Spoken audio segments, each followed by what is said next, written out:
আপনি যদি একবেলা না খেয়ে থাকেন, তাহলে আপনার প্রতিবেশী অথবা আত্মীয়স্বজন কেউ এসে আপনাকে জিজ্ঞেস করবে না আপনি খেয়েছেন কি না।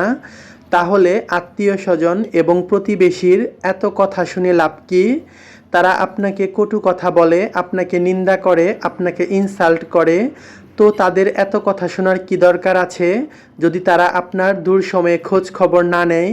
তাই প্রতিবেশীর সমালোচনা এবং কটু কথা না শুনে নিজের মতো চলুন এবং নিজের লক্ষ্য ঠিক করুন আর সেইভাবেই চলতে থাকুন।